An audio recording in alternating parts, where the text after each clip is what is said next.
welcome you to this very auspicious occasion. But you will allow me to read a quote by Theodore Roosevelt. The test of our progress is not whether we add more to the abundance of those who have much. It is whether we provide enough for those who have too little. Now, coming into council, we knew that the biggest challenge, or one of the biggest challenges that we had, was housing and land. And I'm proud to say that Councillor Richard, Honourable Governor, Walvis Bay Council has provided approximately 2,500 plots, approximately, to different housing schemes, from the backyard tenants to the Shack Dwellers Federation, and of course to the Seafarers and the other group called Nalitungwe. But I would also like to address, while I'm here as Mayor of Walvis Bay, the fairness that goes with land allocation.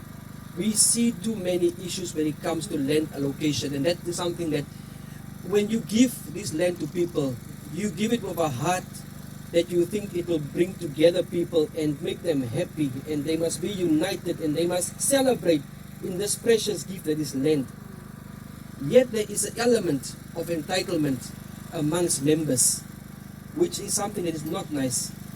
It is something that we cannot tolerate as leaders of Walvis Bay. So we need to deal with these things. Colleagues, if you have a plot, if council gives you a plot and you know your plot can yield 500 plots, it is not correct for you to sell 2,000 plots. Where will you get the remaining 1,500? We need to be serious. I see our colleague in the municipality is agreeing with me because he knows the officers are being inundated with challenges. This group is not happy with what they are doing inside, all the infighting. We cannot deal with these things. Then we find ourselves dealing with petitions to the municipality with infighting. It cannot be the case, colleagues. We need to handle our internal businesses ourselves. Because when this land was allocated, we came united. When we came to the municipality of Walvis Bay, to the office of the mayor, to the chairperson of management committee, we were one.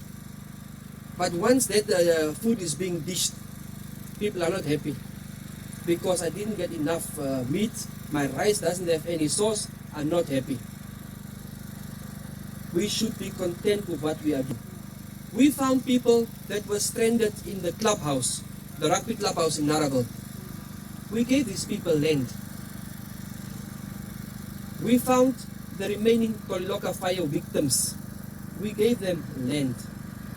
As I'm standing before you today, as the mayor of Walvis Bay, I do not own land. There are people that own land, but they are not content with what they were given.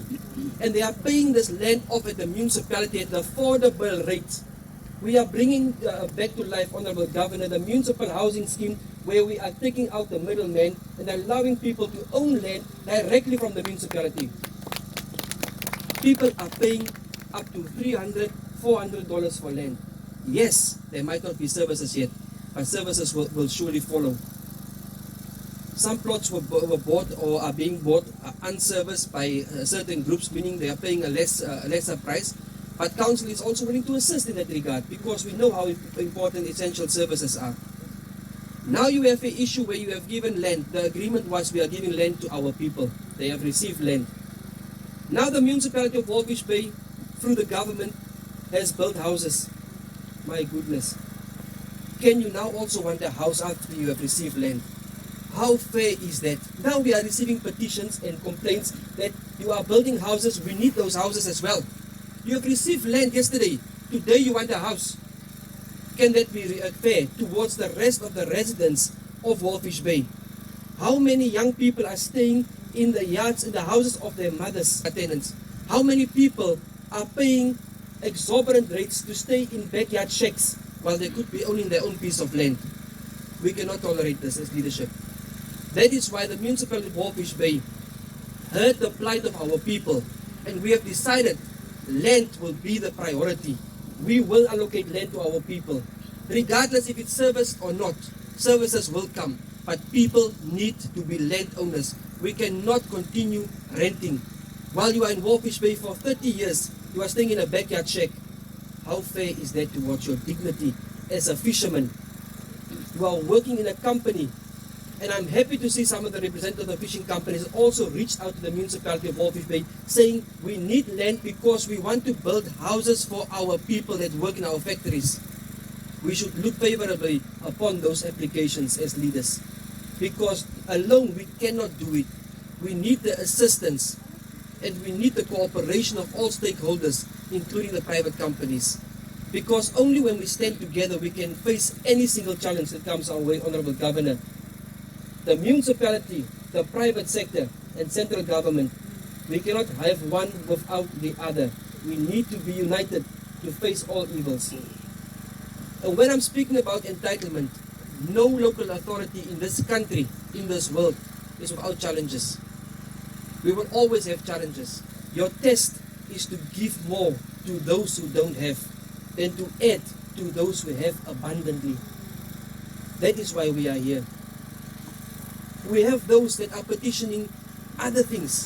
They are hiding behind party colors and leadership to campaign the municipality of Walvis Bay, to make it seem that this municipality is not caring about its people, bringing leaders and talking to them and telling them that we are not happy because there are a few potholes in the road. My goodness, is the picture not bigger?